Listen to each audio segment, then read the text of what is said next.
더불어민주당 이재명 대표의 위증교사 혐의 1심 선고가 하루 앞으로 다가온 가운데 민주당은 이 대표에 대한 수사와 재판이 사법살인이라고 맹비난했습니다. 국민의힘은 민주당을 향해 판결은 사법부에 맡기고 민생에 집중하라고 날을 세웠는데요. 국회 취재기자 연결해 알아봅니다. 홍민기 기자, 민주당 분위기 어떻습니까? 네, 민주당은 흔들림 없이 이재명 대표 체제를 유지하며 단일 대우를 유지하겠다는 분위기입니다.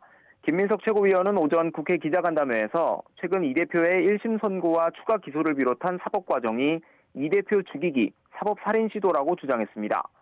그러면서 이런 시도가 오히려 시민들을 결집할 거라며 내일로 다가온 위증교사 혐의 선고에 대해 위증도, 교사도 없었다는 입장 그대로라고 강조했습니다. 이 대표는 최근 개별 판결이 아니라 사법부 전체를 비난하는 일은 바람직하지 않다며 사법부 압박으로 비칠 수 있는 발언은 자제해왔는데요. 김민석 최고위원도 사법살인이라는 표현은 사법부의 살인이라기보단 불완전한 사법체제를 이용한 정치적 살인이라고 부연하기도 했습니다.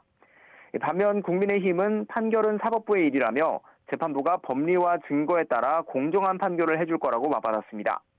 한지아 수석대변인은 논평을 내고 어제 민주당이 개최한 장애 집회에 대해 시민들의 호응은 없었다며 시민들의 무관심이 이 대표 사법 리스크 본격화의 신호탄이라고 주장했습니다. 또 친명계 조직인 더민주 전국혁신회의가 서초동에서 규탄 집회를 예고하는 등 사법부를 믿는다는 이 대표의 발언과 민주당의 실제 행동은 정반대라고 지적했는데요. 국민의힘은 민주당의 법치를 위협하고 재판에 압력을 가하는 시도를 멈추고 국회 예산심사 등 민생 논의의 장으로 복귀해야 한다고 촉구했습니다. 이번 주에는 국회 본회의도 예정돼 있는데요. 본회의 전망도 전해주시죠. 네, 민주당은 국회를 통과한 김건희 여사 특검법에 윤석열 대통령이 제2요구권을 행사하면 오는 28일로 예정된 본회의에서 특검법 제2결을 추진하겠다고 공언하고 있습니다. 정부 여당을 향해서도 특검을 끝까지 거부한다면 국민의 분노가 들불처럼 번질 거라고 경고했는데요. 최근 대통령실의 개각 움직임을 두고도 국정에 김 여사와 명태균 씨의 입김이 닿아있다고 주장하며 본질은 두고 포장지만 갈아치우는 거라고 주장했습니다.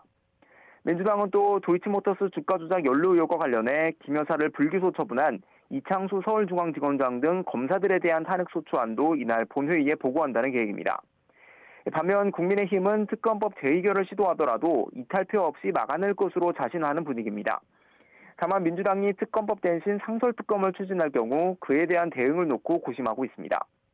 내부적으로는 한 대표와 그 가족 이름으로 윤 대통령 부부를 비난하는 글이 올라왔다는 당원 게시판 논란을 둘러싼 내용이 여전한 기류입니다. 국민의힘은 최근 한 대표와 한 대표 가족 이름으로 올라온 게시글 1,068개를 전수조사한 걸로 파악되는데요. 이 가운데 한 대표 명의로 올라온 12개 글에 수위 높은 욕설과 비방이 포함된 걸로 파악됐지만 한 대표 가족 이름으로 올라온 907개 가운데 정치적 의견이 절반가량으로 법적으로 문제 삼기는 어려운 내용이라고 판단한 걸로 알려졌습니다. 이에 대해 한 대표 측 관계자는 다음 주 해당 의혹과 관련해 허위 사실을 유포한 사람들을 대상으로 고발을 진행하겠다고 설명했습니다. 지금까지 국회에서 YTN 홍민기입니다.